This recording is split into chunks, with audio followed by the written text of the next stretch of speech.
ಪ್ರಿಯ ವೀಕ್ಷಕರೇ, ನಿಮ್ಮೆಲ್ಲರನ್ನೂ ಕೂಡ ಕ್ರಿಸ್ತ ಯೇಸುವಿನ ನಾಮದಲ್ಲಿ ಪ್ರೀತಿಯಿಂದ ಈ ಒಂದು ಕಾರ್ಯಕ್ರಮಕ್ಕೆ ಆಹ್ವಾನವನ್ನು ಬಯಸುತ್ತೇನೆ. ನಾವೆಲ್ಲರೂ ಕೂಡ ದೇವರ ವಾಕ್ಯವನ್ನು ಕೇಳುವಂತಹ, ಕಲಿಯುವಂತಹ ಬಹು ವಿಶೇಷವಾದಂತಹ ಸಮಯಕ್ಕೆ ಬಂದಿದ್ದೇವೆ. ಆದ್ದರಿಂದ ಸಮಯವನ್ನು ವ್ಯರ್ಥ ಮಾಡದೆ ಸ್ವಲ್ಪ ಹೊತ್ತು ನಾವು ದೇವರ ವಾಕ್ಯವನ್ನು ಮೌನವಾಗಿ ಧ್ಯಾನ ಮಾಡೋಣ. ದೇವರ ವಾಕ್ಯವನ್ನು ಧ್ಯಾನ ಮಾಡುವುದಕ್ಕಿಂತ ಮುನ್ನ ಒಂದು ಸಣ್ಣ ಪ್ರಾರ್ಥನೆಯ ಮುಖಾಂತರ ಮುಂದೆ ಹೋಗೋಣ. ಪ್ರಾರ್ಥಿಸುವ. ಪ್ರೀತಿ ಸ್ವರೂಪನಾದ ತಂದೆಯಾದ ದೇವರೇ, ಮಹಾಪರಿಶುದ್ಧನೇ, ನಿನ್ನ ನಾಮಕ್ಕೆ ಕೋಟ್ಯಾನುಕೋಟಿ ವಂದನೆಗಳು, ಸ್ತೋತ್ರಗಳು ಸ್ವಾಮಿ. ಈ ಒಂದು ದಿನದಲ್ಲಿ ನಿನ್ನ ವಾಕ್ಯವನ್ನು ನಾವು ಕಲಿಯಲು ಹೋಗುತ್ತಿದ್ದೇವೆ. ಕಾತುರದಿಂದ ಎದುರು ನೋಡುತ್ತಿರುವಂತಹ ನಿನ್ನ ಮಕ್ಕಳನ್ನು ನಿನ್ನ ವಾಕ್ಯ ಭಾಗದ ಮುಖಾಂತರ ನೀನೇ ಸಂತೃಪ್ತಿಗೊಳಿಸು ಸ್ವಾಮಿ. ವಿಶೇಷವಾಗಿ ಕರ್ತನೆ, ಮಾತನಾಡುವವನು ನಾನಲ್ಲ, ನನ್ನ ಬಾಯ ಮಾತುಗಳು, ನನ್ನ ಹೃದಯದ ಧ್ಯಾನವು ನಿಮಗೆ ಸಮರ್ಪಕವಾಗಿರಲೆಂದು ಕ್ರಿಸ್ತ ಯೇಸುವಿನ ನಾಮದಲ್ಲಿ ಬೇಡಿಕೊಳ್ಳುತ್ತೇನೆ ಸ್ವಾಮಿ. ಆಮೇನ್. ಪ್ರಿಯ ವೀಕ್ಷಕರೇ, ಈ ಹೊತ್ತು ನಾವು ದೇವರ ವಾಕ್ಯವನ್ನು ಕಲಿಯಲಿಕ್ಕೆ ಹೋಗ್ತಿದ್ದೇವೆ. ಸುಲಭವಾಗಿ ನಮ್ಮನ್ನು ಮುತ್ತಿಕೊಳ್ಳುವಂತಹ ಪಾಪಗಳನ್ನು ದೇವರ ವಾಕ್ಯದಲ್ಲಿ ಪಟ್ಟಿ ಮಾಡಿ ಇಟ್ಟಿದ್ದಾರೆ ಪ್ರಿಯರೇ. ಆ ಪಟ್ಟಿಯನ್ನು ಸ್ವಲ್ಪ ಹೊತ್ತು ನಾವು ಓದಿ ನಾವು ಅದರಿಂದ ಎಚ್ಚೆತ್ತುಕೊಂಡು ದೇವರ ಭಯಭಕ್ತಿಯಲ್ಲಿ ನಾವು ಬೆಳೆಯುವವರಾಗೋಣ. ಸತ್ಯವೇದದಲ್ಲಿ ನಾವು ಕಾಣ್ತೇವೆ, 2 ತಿಮೋತಿ 3ನೇ ಅಧ್ಯಾಯ 1-5 ವಚನಗಳಲ್ಲಿ ಈ ಅಂತ್ಯಕಾಲದಲ್ಲಿ ಎಂತಹ ಜನರುಗಳು ಜೀವಿಸುವವರಾಗಿದ್ದಾರೆ ಎಂಬುದನ್ನು ಪೌಲನು ಬರಿತಾ ಇದ್ದಾನೆ. ಮೊದಲನೇ ವಾಕ್ಯವನ್ನು ನಾನು ಓದ್ತಿದ್ದೇನೆ. 2 ತಿಮೋತಿ 3ನೇ ಅಧ್ಯಾಯ 1ನೇ ವಾಕ್ಯ. ಆದರೆ ಕಡೆ ದಿವಸಗಳಲ್ಲಿ ಕಠಿಣ ಕಾಲಗಳು ಬರುವೆಂಬುದನ್ನು ತಿಳಿದುಕೋ ಎಂಬುದಾಗಿ ಪೌಲನು ತಿಮೋತಿಯನಿಗೆ ತಿಳಿಸ್ತಾ ಇದ್ದಾನೆ. ಪ್ರಿಯರೇ, ಈ ಅಂತ್ಯಕಾಲದಲ್ಲಿ ಬಹು ಘೋರವಾದಂತಹ ಸಮಯಗಳು ಬರುತ್ತೆ. ಆ ಸಂದರ್ಭದಲ್ಲಿ ಜನರು ಸ್ವಾರ್ಥಿಗಳಾಗಿರ್ತಾರೆ, ಹಣದಾಸೆ ಉಳ್ಳವರಾಗಿರ್ತಾರೆ, ಬಡಾಯಿ ಕೊಚ್ಚಿಕೊಳ್ಳುವವರಾಗಿರ್ತಾರೆ. ಅಷ್ಟು ಮಾತ್ರವೇ ಅಲ್ಲ, ಅಹಂಕಾರಿಗಳು, ದೂಷಕರು, ತಂದೆ ತಾಯಿಗಳಿಗೆ ಅವಿಧೇಯರು ಮತ್ತು ಮಮತೆ ಇಲ್ಲದವರು, ಉಪಕಾರ ನೆನೆಸದವರು, ಸಮಾಧಾನ ಆಗದವರು, ಚಾಡಿಕೋರರುಗಳು ಜೀವಿಸ್ತಾರೆ ಎಂಬುದಾಗಿ ಪೌಲನು ತಿಮೋತಿಯನಿಗೆ ತಿಳಿಸ್ತಾ ಇದ್ದಾನೆ. ಅದೇ ಪುಸ್ತಕದ ಅದೇ ಅಧ್ಯಾಯದ ಮುಂದಿನ ವಚನಗಳನ್ನು ನಾವು ಓದೋಣ. ಸಮಾಧಾನ ಆಗದವರು, ಚಾಡಿ ಹೇಳುವವರು, ದಮೆ ಇಲ್ಲದವರು, ಉಗ್ರತೆಯುಳ್ಳವರು ಎಂಬುದಾಗಿ ನಾವು ಕಾಣ್ತೇವೆ. ಪ್ರಿಯರೇ, ಈ ಕೊನೆಯ ಕಾಲದಲ್ಲಿ ಉಗ್ರತೆಯ ಜನಾಂಗವನ್ನು ನಾವು ಕಾಣ್ತೇವೆ ಎಂಬುದಾಗಿ ಪೌಲನು ತಿಮೋತಿಯನಿಗೆ ಬರೀತಾ ಇದ್ದಾನೆ. ಪ್ರಿಯರೇ, ಈ ಹೊತ್ತು ನಾವು ಕಾಣುವಾಗ ಜನರು ಕೋಪದಿಂದ, ಆ ಉಗ್ರತೆಯಿಂದ ಯಾರನ್ನು ಹತ್ಯೆ ಮಾಡಲು ಕೂಡ ಹಿಂದೇಟಾಕುತ್ತಿಲ್ಲ ಪ್ರಿಯರೇ. ಉಗ್ರತೆಯಿಂದ ಜೀವಿಸುವವರಾಗಿದ್ದಾರೆ. ನಾವು ನೋಡುವಾಗ ಈ ಭೂಲೋಕದಲ್ಲಿ ಅನೇಕ ವಿಧವಾದಂತಹ ಕ್ರೈಮ್ಸ್, ಅಪರಾಧಗಳು ನಡೆಯುತ್ತಿವೆ ಎಂಬುದನ್ನು ನಾವು ನೋಡ್ಬೋದು. ಬೆಂಗಳೂರಿನಂತಹ ದೊಡ್ಡ ದೊಡ್ಡ ಪಟ್ಟಣಗಳಲ್ಲಿ ಖಂಡಿತವಾಗಲೂ ದಿನಕ್ಕೆ 1 ಹತ್ಯೆಯಾದರೂ ನಾವು ಕಾಣಬಹುದು. ಯಾಕೆ ಅಂತಂದರೆ, ಅಂತಿಮ ಕಾಲದಲ್ಲಿ, ಕೊನೆಯ ಕಾಲದಲ್ಲಿ ನಾವು ನೋಡ್ತೇವೆ ಇಂತಹ ಗುಣಲಕ್ಷಣಗಳು ಉಳ್ಳಂತಹ ವ್ಯಕ್ತಿಗಳು ಅತಿ ಹೆಚ್ಚಾಗಿ ಜೀವಿಸುತ್ತಿರ್ತಾರೆ ಎಂಬುದಾಗಿ. ಆದ್ದರಿಂದ ಈ ಕ್ರೈಮ್ಸಿಂದ, ಈ ಅಪರಾಧಗಳಿಂದ ನಾವು ದೂರ ಇರಬೇಕು, ಆ ಉಗ್ರತೆಯಿಂದ ನಾವು ದೂರ ಇರಬೇಕು ಎಂಬುದನ್ನು ಪೌಲನು ಸ್ಪಷ್ಟವಾಗಿ ತಿಳಿಸ್ತಾ ಇದ್ದಾನೆ. ಪ್ರಿಯರೇ, ಈ ಅಂತಿಮ ಕಾಲದಲ್ಲಿ ಇಂತಹ ಭಯಂಕರವಾದಂತಹ ಜನಾಂಗದಲ್ಲಿ ನಾವು ಜೀವಿಸಿದಂತಹ ಪಕ್ಷದಲ್ಲಿ ದೇವರ ಬರೋಣ ಅತಿ ಸಮೀಪದಲ್ಲಿದೆ. ಆ ದಿನದಲ್ಲಿ ನಾವೆಲ್ಲರೂ ಕೂಡ ದೇವರ ಉಗ್ರತೆಗೆ ಪಾತ್ರರಾಗ್ತೇವೆ.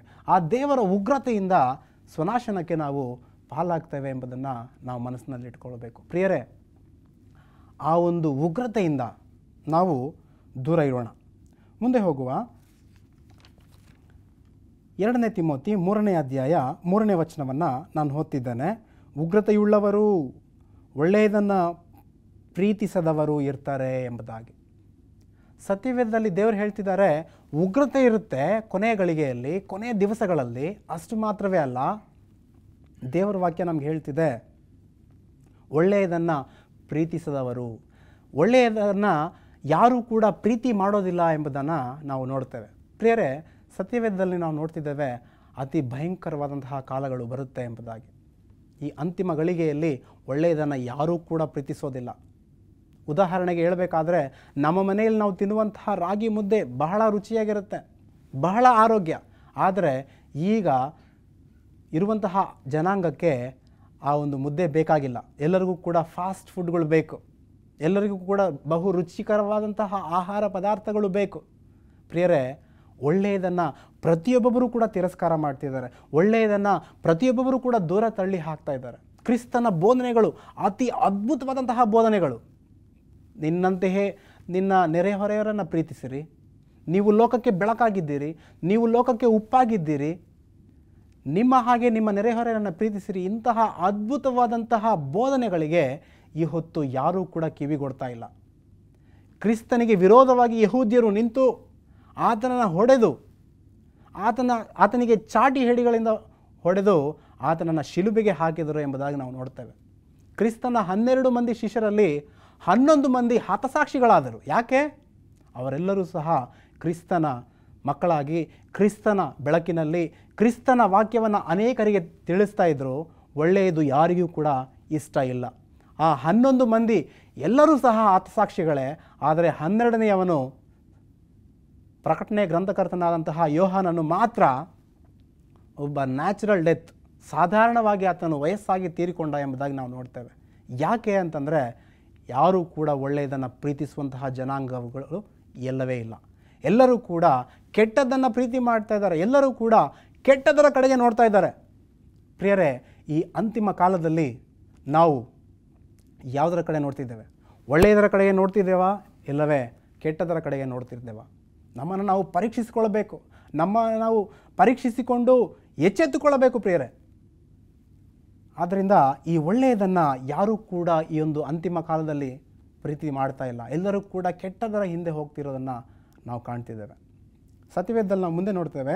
2 ತಿಮೋತಿ 3ನೇ ಅಧ್ಯಾಯ 4ನೇ ವಚನವನ್ನು ಓದ್ತಿದ್ದಾನೆ. ದ್ರೋಹಿಗಳು ಎಂಬುದಾಗಿ ಹೇಳ್ತಿದ್ದಾನೆ ಪೌಲನು. ಈ ಅಂತಿಮ ಕಾಲದಲ್ಲಿ ದ್ರೋಹಿಗಳನ್ನು ನಾವು ಕಾಣ್ತೇವೆ. ಪ್ರಿಯರೇ, ಇಸ್ಕರಿಯೋತ್ ಯೂದನು ಯೇಸು ಸ್ವಾಮಿಯನ್ನು 30 ಕಾಸಿಗೆ ಹಿಡಿದುಕೊಟ್ಟು ಕ್ರಿಸ್ತನನ್ನು ಶಿಲುಬೆಗೆ ಹಾಕಿಸ್ತಾನೆ. ಪ್ರಿಯರೇ, ಗಮನಿಸಬೇಕು, ಈ ಅಂತ್ಯಕಾಲದಲ್ಲಿ ದ್ರೋಹಿಗಳಿರ್ತಾರೆ. ನಮ್ಮೊಟ್ಟಿಗೆ ಇದ್ದು, ನಮ್ಮೊಟ್ಟಿಗೆ ಕುಡಿದು, ನಮ್ಮೊಟ್ಟಿಗೆ ಎಲ್ಲವನ್ನು ಕೂಡ ಕಲಿತು ಕೊನೆಗೆ ನಮಗೆ ವಿರುದ್ಧವಾಗಿ ಅವರು ಒಳಸಂಚನ್ನು ಮಾಡಿ ನಮಗೆ ದ್ರೋಹವನ್ನು ಬಗೆಯುತ್ತಿದ್ದಾರೆ. ಇವರೆಲ್ಲರೂ ಕೂಡ ಅಂತಿಮ ಕಾಲದಲ್ಲಿ ಇರ್ತಾರೆ ಎಂಬುದಾಗಿ ದೇವರು ಮುಂಚಿತವಾಗಿ ತನ್ನ ಈ ವಾಕ್ಯಗಳ ಮುಖಾಂತರ ನಮ್ಮನ್ನು ಎಚ್ಚರಗೊಳಿಸ್ತಿದ್ದಾನೆ ಪ್ರಿಯರೇ. ಆದ್ದರಿಂದ ಈ ಅಂತಿಮ ಕಾಲದಲ್ಲಿ ಒಳ್ಳೆಯದನ್ನು ಪ್ರೀತಿಸದವರು, ದ್ರೋಹಿಗಳು ಇರ್ತಾರೆ ಎಂಬುದಾಗಿ ಪೌಲನು ಬರೀತಿದ್ದಾನೆ. ಇನ್ನೂ ಯಾರಿರ್ತಾರೆ ಬನ್ನಿ ನೋಡೋಣ. 4ನೇ ವಚನ, 2 ತಿಮೋತಿ 3ನೇ ಅಧ್ಯಾಯ 4ನೇ ವಚನ. ದುಡುಕಿನವರು ಇರ್ತಾರೆ. ಈ ಕೊನೆಯ ಕಾಲದಲ್ಲಿ ದುಡುಕುವ ಸ್ವಭಾವ ಮಾನವನಿಗೆ ಇರುತ್ತೆ ತಿಮೋತಿ ಎಂಬುದಾಗಿ ಪೌಲನು ತಿಮೋತಿಗೆ ಮುಂಚಿತವಾಗಿ ತಿಳಿಸ್ತಾ ಇರ್ತಾನೆ. ಪ್ರಿಯರೇ, ಗಮನಿಸಬೇಕು, ದುಡುಕಿನ ಸ್ವಭಾವ ಯಾವುದನ್ನು ಕೂಡ ಸಂಪೂರ್ಣವಾಗಿ ಕೇಳೋದಿಲ್ಲ, ಯಾವುದನ್ನು ಕೂಡ ಸಂಪೂರ್ಣವಾಗಿ ಅರ್ಥ ಮಾಡಿಕೊಳ್ಳೋದಿಲ್ಲ, ಸ್ವಲ್ಪವಾಗಿ ಕೇಳೋದು, ಅತಿ ಹೆಚ್ಚಾಗಿ ಮಾತನಾಡುವುದು ಈಗಿನ ಎಲ್ಲರ ದುಡುಕಿನ ಸ್ವಭಾವವಾಗಿದೆ. ಪ್ರಿಯರೇ, ಆ ದುಡುಕಿನ ಸ್ವಭಾವ ನಮ್ಮನ್ನು ಹಾಳು ಮಾಡುತ್ತೆ, ಆ ದುಡುಕಿನ ಸ್ವಭಾವ ನಮ್ಮನ್ನು ನಾಶನಕ್ಕೆ ತಳ್ಳುತ್ತೆ ಎಂಬುದನ್ನು ನಾವು ಮನಸ್ಸಿನಲ್ಲಿಡಬೇಕು. ದೇವರ ವಾಕ್ಯದಲ್ಲಿ ನಾವು ನೋಡುವಾಗ ಎಸ್ತೇರಳ ಪುಸ್ತಕ 3ನೇ ಅಧ್ಯಾಯದಲ್ಲಿ ಹಾಮಾನನು ಮತ್ತು ಮೊರ್ದೆಕೈಯನ ಕಥೆಯನ್ನು ನಾವು ನೋಡ್ತೇವೆ. ಈ ಹಾಮಾನನು ಎಲ್ಲ ಯಹೂದ್ಯರನ್ನು ಸರ್ವನಾಶ ಮಾಡಬೇಕು ಎಂಬುದಾಗಿ ಆತನು ಪ್ರಯತ್ನ ಮಾಡುತ್ತಿರುವಾಗ ಮೊರ್ದೆಕೈ ಬಹು ಸಹನೆಯಿಂದ ಎಸ್ತೇರಳ ಬಳಿಗೆ ಹೋಗಿ, ಹಾಮಾನನು ನಮ್ಮೆಲ್ಲರನ್ನು ಕೂಡ ಸಂಹಾರ ಮಾಡಲು ಸಂಚನ್ನು ಏರ್ಪಾಟು ಮಾಡಿದ್ದಾನೆ, ನಾವೆಲ್ಲರೂ ಕೂಡ ಹಾಳಾಗುವುದಕ್ಕಿಂತ ಮುನ್ನ ದೇವರಿಗೆ ಪ್ರಾರ್ಥನೆ ಮಾಡೋಣ ಎಂಬುದಾಗಿ ಪ್ರಾರ್ಥಿಸುವಂಥವರಾಗಿದ್ದಾರೆ. ಪ್ರಿಯರೇ, ಆ ಒಂದು ಅಧ್ಯಾಯದಲ್ಲಿ, ಈ ಒಂದು ಪುಸ್ತಕದಲ್ಲಿ ಬಹು ಅದ್ಭುತಗಳನ್ನು ಯೇಸು ಸ್ವಾಮಿ ಯಹೂದ್ಯರ ಪಾಲಿಗೆ ಮಾಡ್ತಾನೆ. ಏನು ಎಂಬುದನ್ನು ನಾವು ನೋಡೋಣ. ಎಸ್ತೇರಳ ಪುಸ್ತಕ 5ನೇ ಅಧ್ಯಾಯ 14ನೇ ವಚನವನ್ನು ನಾನು ಓದ್ತಿದ್ದೇನೆ.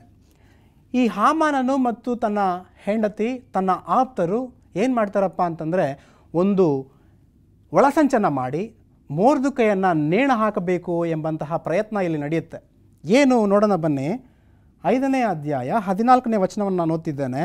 ಅದಕ್ಕೆ ಅವನ ಪತ್ನಿಯಾದ ಜೆರುಷಳು ಅವನ ಎಲ್ಲ ಆಪ್ತರು 50 ಮೊಳ ಎತ್ತರವಾದ ಒಂದು ಗಲ್ಲು ಮರವನ್ನು ಸಿದ್ಧ ಮಾಡಿಸಿ, ನಾಳೆ ಅರಸನ ಅಪ್ಪಣೆಯನ್ನು ಪಡೆದುಕೊಂಡು ಮೊರ್ದೆಕೈಯನ್ನು ಅದಕ್ಕೆ ನೇತು ಹಾಕಿಸಬೇಕು, ಆಮೇಲೆ ನೀನು ಸಂತೋಷದಿಂದ ಅರಸನ ಜೊತೆಯಲ್ಲಿ ಔತಣಕ್ಕೆ ಹೋಗಬಹುದು ಎಂದು ಹೇಳಿದರು.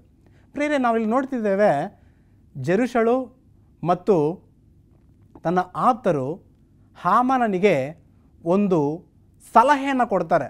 50 ಅಡಿ ಎತ್ತರದ ಒಂದು ಕಂಬವನ್ನು ನೀನು ಮಾಡಿಸಿ ಆ ಕಂಬಕ್ಕೆ ಮೊರ್ದೆಕೈಯನ್ನು ನೀನು ನೇಣು ಹಾಕಿಸಬೇಕು ಎಂಬಂತಹ ಒಂದು ಒಳಸಂಚು ನಡೆಯುತ್ತೆ.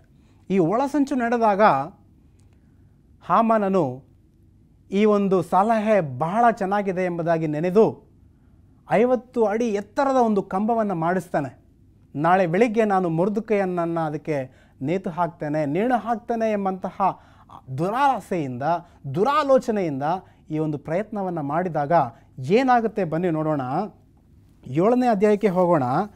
7ನೇ ಅಧ್ಯಾಯ 10ನೇ ವಚನವನ್ನು ನಾವು ಓದುವಾಗ, ಹಾಮಾನನನ್ನು ಮೊರ್ದೆಕೈಗೋಸ್ಕರ ಸಿದ್ಧ ಮಾಡಿದ ಗಲ್ಲಿಗೆ ಹಾಕಿದರು, ಅರಸನ ಕೋಪವು ಶಾಂತವಾಯಿತು ಎಂಬುದನ್ನು ನಾವು ಕಾಣ್ತೇವೆ. ಪ್ರಿಯರೇ, ಹಾಮಾನನು ಮೊರ್ದೆಕೈಯನ್ನು ನೇಣು ಹಾಕಬೇಕು ಎಂಬಂತಹ ಒಂದು ದುಷ್ಟ ಆಲೋಚನೆಯಿಂದ ಕಂಬವನ್ನು ಏರ್ಪಾಟು ಮಾಡಿದ. ಆದರೆ ಇಲ್ಲಿ ಮೊರ್ದೆಕೈ ಬದಲಾಗಿ ಹಾಮಾನನು ಅದೇ ಕಂಬಕ್ಕೆ ನೇಣು ಹಾಕೋದನ್ನು ನಾವು ಕಾಣ್ತಿದ್ದೇವೆ. ಪ್ರಿಯರೇ, ಆತನು ತೋಡಿದಂತಹ ಆ ಗುಂಡಿಯೊಳಗೆ ಆತನೇ ಬಿದ್ದು ಹಾಳಾದ, ಮರಣವನ್ನಪ್ಪಿದ, ಸಾವನ್ನಪ್ಪಿದ ಎಂಬುದನ್ನು ನಾವು ಕಾಣಬಹುದು. ಪ್ರಿಯರೇ, ನಾವು ಈ ಅಂತ್ಯಕಾಲದಲ್ಲಿ ನಾವು ಜೀವಿಸ್ತಿದ್ದೇವೆ. ಇಂತಹ ಸ್ವಭಾವಗಳು ನಮಗೆ ಇರಬಾರದು. ದುಡುಕಿನ ಸ್ವಭಾವದವರು ಈ ಅಂತ್ಯಕಾಲದಲ್ಲಿ ನಾವು ಕಾಣ್ತೇವೆ ಎಂಬುದಾಗಿ ಪೌಲನು ತಿಮೋತಿಯನಿಗೆ ಬರೀತಾ ಇದ್ದಾನೆ. ಅಷ್ಟೇ ಅಲ್ಲ, 2ನೇ ತಿಮೋತಿ 3ನೇ ಅಧ್ಯಾಯ 4ನೇ ವಚನವನ್ನು ಮತ್ತೊಮ್ಮೆ ಓದ್ತಿದ್ದೇನೆ. ದ್ರೋಹಿಗಳು, ದುಡುಕಿನವರು, ಉಬ್ಬಿಕೊಂಡವರು ಇರ್ತಾರೆ. ಈ ಅಂತ್ಯಕಾಲದಲ್ಲಿ ದೇವರಿಗೆ ವಿರೋಧವಾಗಿ ಮಾತನಾಡುವಂಥವರಿದ್ದಾರೆ. ಆ ಉಬ್ಬಿನ ಮಾತುಗಳಿಗೆ ನೀನು ಓರೆಯಾಗಿರು ತಿಮೋತಿ ಎಂಬುದಾಗಿ ಪೌಲನು ತನ್ನ ವಾಕ್ಯದ ಮುಖಾಂತರ ತನ್ನ ಸಲಹೆಗಳನ್ನು ತಿಳಿಸ್ತಿದ್ದಾನೆ. ದುಡುಕಿನವರು ಇರ್ತಾರೆ, ಉಬ್ಬಿಕೊಂಡವರು ಕೂಡ ಇರ್ತಾರೆ. ಲೂಸಿಫರನು ಯೇಸುವಿಗೆ ವಿರುದ್ಧವಾಗಿ ಎದ್ದು ನಿಂತು ಉಬ್ಬಿಕೊಂಡವನಾಗಿ, ದೇವರ ಸಿಂಹಾಸನಕ್ಕಿಂತ ನನ್ನ ಸಿಂಹಾಸನ ಅತಿ ಎತ್ತರದಲ್ಲಿರಬೇಕು ಎಂಬಂತಹ ಉಬ್ಬಿನ ಸ್ವಭಾವದಿಂದ ಆತನು ಜೀವಿಸಿದ. ಏನಾಯಿತು ಅಂತಂದರೆ, ಪರಲೋಕದಲ್ಲಿ ಒಂದು ಮಹಾ ಯುದ್ಧ ಉಂಟಾಯಿತು. ಆ ಯುದ್ಧದಲ್ಲಿ ಲೂಸಿಫರನು ಅಪಜಯವನ್ನು ಕಂಡು ಈ ಲೋಕಕ್ಕೆ ದೊಬ್ಬಲ್ಪಟ್ಟನು ಎಂಬುದನ್ನು ನಾವು ಕಾಣ್ತೇವೆ. ಪ್ರಿಯರೇ, ಉಬ್ಬಿನಿಂದ ದೊಬ್ಬು ಎಂಬುದಾಗಿ ಸತ್ಯವೇದದಲ್ಲಿ ನಾವು ಕಾಣ್ತೇವೆ. ಗರ್ವದಿಂದ ಭಂಗ, ಉಬ್ಬಿನಿಂದ ದೊಬ್ಬು ಎಂಬುದಾಗಿ ಜ್ಞಾನೋಕ್ತಿಗಳಲ್ಲಿ ಸೊಲೊಮೋನನು ಬಹಳ ಸುಂದರವಾಗಿ ಸೊಗಸಾಗಿ ಬರೀತಾನೆ. ಆದ್ದರಿಂದ ಆ ಗರ್ವದಿಂದ ಖಂಡಿತವಾಗ್ಲೂ ನಮಗೆ ಒಂದು ಉಬ್ಬು ಇರುತ್ತೆ, ತಳ್ಳಲ್ಪಡ್ತೇವೆ ಎಂಬುದನ್ನು ನಾವು ಗಮನದಲ್ಲಿಟ್ಟು ಎಚ್ಚೆತ್ತುಕೊಂಡು ದೇವರ ಭಯಭಕ್ತಿಯಲ್ಲಿ ಜೀವಿಸುವವರಾಗಿರಬೇಕು. ಉಬ್ಬಿನ ಸ್ವಭಾವದಿಂದ ನಾವು ಯಾವುದೇ ಕಾರಣಕ್ಕೂ ಇರದೆ ವಿನಯ ಮನಸ್ಕರಾಗಿ, ವಿಧೇಯ ಮಕ್ಕಳಾಗಿ ಸದಾಕಾಲ ನಾವು ಜೀವಿಸಬೇಕು. ನಾವು ಕಾಣ್ತಿದ್ದೇವೆ, ಒಳ್ಳೆಯದನ್ನು ಪ್ರೀತಿಸದವರು ಲೋಕದಲ್ಲಿರ್ತಾರೆ, ದ್ರೋಹಿಗಳಿರ್ತಾರೆ, ದುಡುಕಿನ ಸ್ವಭಾವದವರಿರ್ತಾರೆ. ಅಷ್ಟು ಮಾತ್ರವೇ ಅಲ್ಲ, ಉಬ್ಬಿನ ಸ್ವಭಾವದವರು ಕೂಡ ಈ ಒಂದು ಲೋಕದಲ್ಲಿ ಇರೋದನ್ನು ನಾವು ಕಾಣ್ತೇವೆ ಎಂಬುದಾಗಿ ಪೌಲನು ತಿಮೋತಿಯನಿಗೆ ಬರೀತಾ ಇದ್ದಾನೆ. ಆದ್ದರಿಂದ ಇಂತಹ ಲಕ್ಷಣಗಳಿಂದ ನಾವು ಓರೆಯಾಗಿ ದೂರವಾಗಿ ಇರಬೇಕು. ಇನ್ನು 2 ಲಕ್ಷಣಗಳಿವೆ, ಅದನ್ನು ಓದಿ ತಿಳಿಸಿ ಈ ವಾಕ್ಯವನ್ನು ಮುಗಿಸಲು ನಾನು ಇಷ್ಟಪಡ್ತೇನೆ. 2ನೇ ತಿಮೋತಿ 3ನೇ ಅಧ್ಯಾಯ 4ನೇ ವಚನವನ್ನು ನಾನು ಓದ್ತಿದ್ದೇನೆ.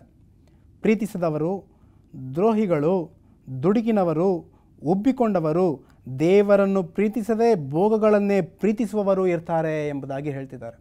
ಪ್ರಿಯರೇ, ದೇವರನ್ನು ಬದಿಗಿಟ್ಟು, ದೇವರನ್ನು ದೂರ ತಳ್ಳಿ ಈ ಲೋಕದ ಭೋಗಗಳಿಗೆ ಅನೇಕರು ಆಸೆಯಿಂದ ಹಾತೊರೆಯುತ್ತಾರೆ ಎಂಬುದಾಗಿ ಪೌಲನು ತಿಳಿಸ್ತಾನೆ. ಪ್ರಿಯರೇ, ನಾವು ದೇವರನ್ನು ಹೆಚ್ಚಾಗಿ ಪ್ರೀತಿಸ್ತಿದ್ದೇವಾ, ಇಲ್ಲವೇ ಈ ಲೋಕದ ಭೋಗಗಳನ್ನು ಅತಿ ಹೆಚ್ಚಾಗಿ ಪ್ರೀತಿಸ್ತಿದ್ದೇವಾ? ಯಾಕೆಂತಂದರೆ 1ನೇ ಯೋಹಾನನಲ್ಲಿ ದೇವರ ವಾಕ್ಯ ನಮಗೆ ತಿಳಿಸುತ್ತೆ, ಯಾವನಾದರೂ ಲೋಕವನ್ನಾಗಲಿ ಲೋಕದಲ್ಲಿ ಇರುವವುಗಳನ್ನಾಗಲಿ ಪ್ರೀತಿ ಮಾಡಿದಂತಹ ಪಕ್ಷದಲ್ಲಿ ದೇವರ ಮೇಲಣ ಪ್ರೀತಿಯೋ ಅವನಲ್ಲಿಲ್ಲ. ಪ್ರಿಯರೇ, ನಾವು ದೇವರನ್ನು ಪ್ರೀತಿಸ್ತಿದ್ದೇವಾ ಇಲ್ಲವೇ ಈ ಲೋಕದ ಭೋಗಗಳನ್ನು ನಾವು ಪ್ರೀತಿಸ್ತಿದ್ದೇವಾ ಎಂಬುದಾಗಿ ನಮ್ಮನ್ನು ನಾವು ಪ್ರಶ್ನಿಸಿಕೊಳ್ಳಬೇಕು. ಪ್ರಿಯರೇ, ನಾವು ನೋಡುವಾಗ ಅನೇಕರು ಈ ಲೋಕದಲ್ಲಿ ಲೋಕದ ಆಸೆಗಳನ್ನು ಇಷ್ಟಪಡುವಂಥವರಾಗಿದ್ದಾರೆ.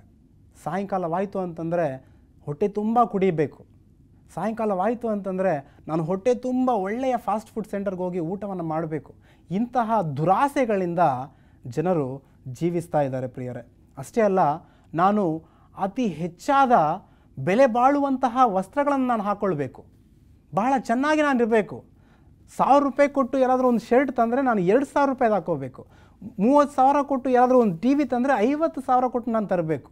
ಅಷ್ಟೇ ಅಲ್ಲ, ಒಂದು ಒಳ್ಳೆಯ ಗಾಡಿಯನ್ನು, ಒಂದು ಟೂ ವೀಲರನ್ನು ಯಾರಾದರೂ ಒಂದು 60,000ಕ್ಕೆ ತೆಗೆದುಕೊಂಡ್ರೆ ನಾನು 1,00,000 ಕೊಟ್ಟು ತೆಗೆದುಕೊಳ್ಳಬೇಕು. ಇಂತಹ ಒಂದು ದುರಾಸೆಗೆ ಜನರು ದೂರವಾಗಿರಬೇಕು. ಇಂತಹ ದುರಾಸೆಗೆ ಜನರು ಒಳಗಾಗುತ್ತಿರುವುದನ್ನು ನಾವು ಕಾಣ್ತೇವೆ. ಆದ್ದರಿಂದ ದೇವರನ್ನೇ ಪ್ರೀತಿಸದೆ ಈ ಸುಖಭೋಗಗಳನ್ನು ಜನರು ಅತಿ ಹೆಚ್ಚಾಗಿ ಪ್ರೀತಿಸುತ್ತಾ ದೇವರ ಕೃಪೆಯಿಂದ ದೂರವಾಗಿದ್ದಾರೆ ಎಂಬುದನ್ನು ನಾವು ಕಾಣಬಹುದು. ಆದ್ದರಿಂದ ನಾವೆಲ್ಲರೂ ಕೂಡ ಎಚ್ಚೆತ್ತುಕೊಳ್ಳಬೇಕು. 2 ತಿಮೋತಿ 3ನೇ ಅಧ್ಯಾಯ 4ನೇ ವಚನವನ್ನು ಓದ್ತಿದ್ದೇನೆ. ಭಕ್ತಿಯ ವೇಷವಿದ್ದು ಅದರ ಬಲವನ್ನು ಬೇಡವನ್ನುವವರು ಆಗಿರುವರು. ಭಕ್ತಿಯ ವೇಷವಿರುತ್ತೆ, ಆದರೆ ಅದರಿಂತಹ ಬರುವಂತಹ ಬಲದಿಂದ ದೂರವಿರ್ತಾರೆ ಪ್ರಿಯರೇ. ಇಸ್ಕರಿಯೋತ ಯೂದನಿಗೆ ಭಕ್ತಿಯ ವೇಷವಿತ್ತು, ಆದರೆ ಕೊನೆಗೆ ಗಮನಿಸುವಾಗ ಆತನ ನಿಜವಾದ ಬಣ್ಣ ಹೊರಗಡೆ ಬಂತು ಎಂಬುದನ್ನು ನಾವು ಕಾಣ್ತೇವೆ. ಆತನ ನಿಜವಾದ ಬಣ್ಣ ಯಾವುದು? ಆತನು ಕ್ರಿಸ್ತನನ್ನು ಕೊಲ್ಲಲಿಕ್ಕೆ ಒಪ್ಪಿಸಿದನು ಎಂಬುದಾಗಿ ನಾವು ಕಾಣ್ತೇವೆ. ದೇವರಿಗೆ ವಿರುದ್ಧವಾಗಿ ಪಾಪವನ್ನು ಮಾಡಿ ದೇವರ ರೌದ್ರ ಕೋಪಕ್ಕೆ ಗುರಿಯಾದನು ಎಂಬುದನ್ನು ನಾವು ಕಾಣ್ತೇವೆ. ಪ್ರಿಯರೇ, ಭಕ್ತಿಯ ವೇಷವಿರುತ್ತೆ, ಆದರೆ ದೇವರ ಕೃಪೆಯನ್ನು, ದೇವರ ಬಲವನ್ನು ಅವರು ಗಮನಿಸೋದಿಲ್ಲ. ಯೇಸು ಸ್ವಾಮಿಯ ಶಿಷ್ಯರು ಒಬ್ಬರಿಂದ ದೆವ್ವವನ್ನು ಓಡಿಸಲಿಕ್ಕೆ ಎಷ್ಟೋ ಪ್ರಯತ್ನವನ್ನು ಮಾಡ್ತಾರೆ, ಆದರೆ ಓಡಿಸಲು ಅವ್ರ ಕೈಯಿಂದ ಆಗಲಿಲ್ಲ. ಹಿಂತಿರುಗಿ ಬಂದು, ಸ್ವಾಮಿ, ನಾವಿಬ್ಬರೂ ಕೂಡ ಎಷ್ಟೋ ಪ್ರಯತ್ನವನ್ನು ಮಾಡಿದ್ವಿ, ನಾವೆಲ್ಲರೂ ಕೂಡ ಎಷ್ಟೋ ಪ್ರಯತ್ನವನ್ನು ಮಾಡಿದರೂ ಸಹ ಪ್ರತಿಫಲ ಶೂನ್ಯ, ಈ ವ್ಯಕ್ತಿಯಿಂದ ದೆವ್ವ ಹೋಗಲಿಲ್ಲ ಸ್ವಾಮಿ ಎಂಬುದಾಗಿ ಹೇಳಿದಾಗ ಯೇಸು ಸ್ವಾಮಿಯವರು ಬಂದು ಆತನನ್ನು ಗುಣಪಡಿಸ್ತಾರೆ. ಗುಣಪಡಿಸಿದ ನಂತರ ಯೇಸು ಸ್ವಾಮಿಯವರು ಹೇಳ್ತಾರೆ, ನಿಮ್ಮಲ್ಲಿ ನಂಬಿಕೆ ಕಡಿಮೆಯಾಗಿದೆ ಎಂಬುದಾಗಿ ಹೇಳ್ತಾರೆ. ಆದ್ದರಿಂದ ಭಕ್ತಿಯ ವೇಷವಿರುತ್ತೆ, ಆದರೆ ದೇವರ ಆ ಬಲವನ್ನು ಯಾರೂ ಕೂಡ ಗುರುತಿಸೋದಿಲ್ಲ, ಗಮನಿಸೋದಿಲ್ಲ ಎಂಬುದಾಗಿ ದೇವರ ವಾಕ್ಯ ನಮಗೆ ತಿಳಿಸುತ್ತೆ. ಪ್ರಿಯರೇ, ನಾವು ಈ ಅಂತಿಮ ಕಾಲದಲ್ಲಿ ಜೀವಿಸ್ತಿದ್ದೇವೆ, ದೇವರ ಭಯಭಕ್ತಿಯಲ್ಲಿ ಜೀವಿಸಬೇಕಾಗಿದೆ. ಭಕ್ತಿಯ ವೇಷವಿರುತ್ತೆ, ಆದರೆ ಅದರಿಂದ ಬರುವಂತಹ ಬಲವನ್ನು ತಿರಸ್ಕಾರ ಮಾಡುವಂಥವರಾಗಿದ್ದಾರೆ. ಆದ್ದರಿಂದ ಆ ಭಕ್ತಿಯ ವೇಷವಿದ್ದು ನಾವು ದೇವರಿಂದ ಓರೆಯಾಗಿ ಒಂದು ವೇಳೆ ಜೀವನ ಮಾಡುತ್ತಿದ್ದೇವೇನೋ. ಆದ್ದರಿಂದ ಆ ಭಕ್ತಿಯ ವೇಷ ನಮಗೆ ಬೇಡ. ಭಕ್ತಿಯೇ ನಮ್ಮ ಜೀವನವಾಗಿರಬೇಕು. ಆಗ ತಾನೇ ದೇವರು ನಮ್ಮನ್ನು ಮೆಚ್ಚುವಾದನು, ದೇವರು ಆಗ ತಾನೇ ನಮ್ಮನ್ನು ಆಶೀರ್ವಾದ ಮಾಡುವಾತನಾಗಿದ್ದಾನೆ. ಒಮ್ಮೆ ಶೂನೇಮಿ ಹಳ್ಳಿಗೆ ಸೇರಿದಂತಹ ಒಬ್ಬ ಸ್ತ್ರೀಯ ಮಗ ಸತ್ತು ಹೋದಾಗ ಎಲೀಷನ ಸೇವಕ ಹೋಗಿ ಆತನನ್ನು ಎಬ್ಬಿಸಲು ಎಷ್ಟೋ ಪ್ರಯತ್ನವನ್ನು ಮಾಡ್ತಾನೆ, ಆದರೆ ಪ್ರತಿಫಲ ಶೂನ್ಯ. ಆತನಿಗೆ ಪ್ರಾರ್ಥನೆ ಮಾಡಿದಾಗಲೂ ಕೂಡ ಯಾವುದೇ ರೀತಿಯಾದಂತಹ ಚಲನವಲನಗಳು ಆ ಮಗನಲ್ಲಿ ಕಾಣಿಸಲಿಲ್ಲ. ತುಂಬ ಬೇಸತ್ತುಕೊಳ್ತಾನೆ. ಆದರೆ ಎಲೀಷನು ಅಲ್ಲಿಗೆ ಬರ್ತಾನೆ. ಎಲೀಷನು ಅಲ್ಲಿಗೆ ಬಂದು ಆ ಮಗುವಿನ ಮೇಲೆ ಕೈ ಇಟ್ಟು ಪ್ರಾರ್ಥನೆಯನ್ನು ಮಾಡಿ ಆ ಮಗುವಿನ ಮೇಲೆ ಬಿದ್ದು ಪ್ರಾರ್ಥಿಸಿದಾಗ ಆ ಮಗನು ತಿರುಗಿ ಪ್ರಾಣವನ್ನು ಹೊಂದಿಕೊಳ್ಳೋದನ್ನು ನಾವು ಕಾಣ್ತೇವೆ. ಪ್ರಿಯರೇ, ಭಕ್ತಿಯ ವೇಷವಿದ್ದು ದೇವರ ಬಲವನ್ನು ಹೊಂದಿಕೊಳ್ಳದೆ ಹೋದ ಈ ಎಲೀಷನ ಸೇವಕ ನಾವು ಕೂಡ ಒಂದು ವೇಳೆ ಆ ಸಾಲಿನಲ್ಲಿದ್ದೇವೇನೋ. ಹೊರಗೆ ಒಂದು ರೀತಿ, ಒಳಗೆ ಮತ್ತೊಂದು ರೀತಿ. ಹೊರಗೆ ದೇವರ ಮಕ್ಕಳಾಗಿ ಜೀವಿಸುತ್ತಾ ಒಳಗೆ ನಾವು ಕಪಟಿಗಳಾಗಿ, ನಾವು ದೂಷಕರಾಗಿ, ವಂಚಕರಾಗಿ, ದ್ರೋಹಿಗಳಾಗಿ, ಅಹಂಕಾರಿಗಳಾಗಿ ಒಂದು ವೇಳೆ ಜೀವಿಸ್ತಾ ಇದ್ದೇವೇನೋ ಎಂಬುದಾಗಿ ನಮ್ಮನ್ನು ನಾವು ಸರಿಪಡಿಸಿಕೊಳ್ಳಬೇಕು, ನಮ್ಮನ್ನು ನಾವು ಪರೀಕ್ಷಿಸಿಕೊಳ್ಳಬೇಕು. ಪ್ರಿಯರೇ, ಇಂತಹ ಗುಣಲಕ್ಷಣಗಳು ಯಾರಲ್ಲಿ ಇರುತ್ತೋ ಅಂಥವರು ಪರಲೋಕ ರಾಜ್ಯಕ್ಕೆ ಬಾಧ್ಯರಾಗೋದಿಲ್ಲ. ತಿಮೋತಿಗೆ ಬರೆಯುತ್ತಾ ಪೌಲನು ಬಹು ಸ್ಪಷ್ಟವಾಗಿ ಹೇಳ್ತಿದ್ದಾನೆ, ಇಂತಹ ಗುಣಲಕ್ಷಣಗಳು ಉಳ್ಳವರಿಂದ ನೀನು ದೂರವಾಗಿರು ತಿಮೋತಿ. ನೀನು ಇಂಥವರ ಸಹವಾಸವನ್ನು ಮಾಡಬೇಡ. ಇಂತಹವರ ಸಹವಾಸವನ್ನು ಒಂದು ವೇಳೆ ನೀನು ಮಾಡಿದಂತಹ ಪಕ್ಷದಲ್ಲಿ ಪರಲೋಕ ರಾಜ್ಯಕ್ಕೆ ನೀನು ಬಾಧ್ಯನಾಗುವುದಿಲ್ಲ. ಈ ಒಂದು ಆತ್ಮೀಯ ಯಾತ್ರೆಯಲ್ಲಿ ನಾವಿದ್ದೇವೆ ಪ್ರಿಯರೇ. ಯೇಸು ಸ್ವಾಮಿ ಅತಿ ಬೇಗನೆ 2ನೇ ಸಾರಿ ಬರಲಿದ್ದಾರೆ. ನಾವೆಲ್ಲರೂ ಕೂಡ ಅದನ್ನು ಬಲ್ಲವರಾಗಿದ್ದೇವೆ. ಆದರೆ ಈ ಒಂದು ಪ್ರಯಾಣಕ್ಕೆ ಬೇಕಾದಂತಹ ಎಲ್ಲ ಗುಣಗಳನ್ನು ದೇವರು ತಿಳಿಸಿದ್ದಾನೆ. ಅವು ಯಾವಪ್ಪ ಅಂತಂದರೆ ಪ್ರೀತಿ, ಶಾಂತಿ, ಕ್ಷಮೆದಮೆ, ಸಮಾಧಾನ, ದೀರ್ಘಶಾಂತಿ, ಇಂತಹವುಗಳ ಕುರಿತಾಗಿ ನಾವು ಅತಿ ಹೆಚ್ಚಾಗಿ ಧ್ಯಾನವನ್ನು ಮಾಡಬೇಕೇ ವಿನಃ ದೇವರ ವಾಕ್ಯದಿಂದ ಯಾವುದೇ ಕಾರಣಕ್ಕೂ ನಾವು ಹೊರೆಯಾಗಬಾರದು. ದೇವರ ವಾಕ್ಯದಲ್ಲಿ ಸದಾಕಾಲ ನಾವು ಬೇರುವವರಾಗಿರಬೇಕು. ಈ ಅಂತ್ಯಕಾಲದಲ್ಲಿ ಒಳ್ಳೆಯದನ್ನು ಪ್ರೀತಿಸದವರು, ದ್ರೋಹಿಗಳು, ದುಡುಕಿನವರು, ಉಬ್ಬಿಕೊಂಡವರು, ದೇವರನ್ನು ಪ್ರೀತಿಸದೆ ಭೋಗಗಳನ್ನು ಪ್ರೀತಿಸುವವರು, ಭಕ್ತಿಯ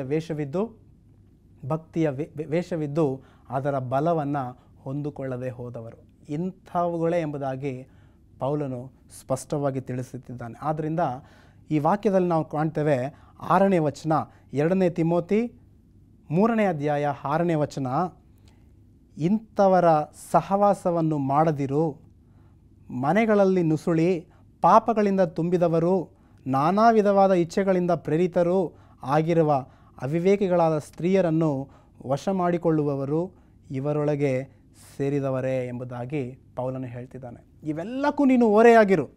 ಇಂತಹವರ ಸಹವಾಸವನ್ನು ನೀನು ಮಾಡಬೇಡ, ಇಂತಹವರನ್ನು ನೀನು ಹತ್ತಿರಕ್ಕೆ ಸೇರಿಸಿಕೊಳ್ಳಬೇಡ ಎಂಬುದಾಗಿ ಪೌಲನು ತಿಮೋತಿಯನಿಗೆ ತಿಳಿಸ್ತಿದ್ದಾನೆ. ಪ್ರಿಯರೇ, ನಾವು ಈ ಅಂತ್ಯಕಾಲದಲ್ಲಿ ಜೀವಿಸ್ತಾ ಇದ್ದೇವೆ.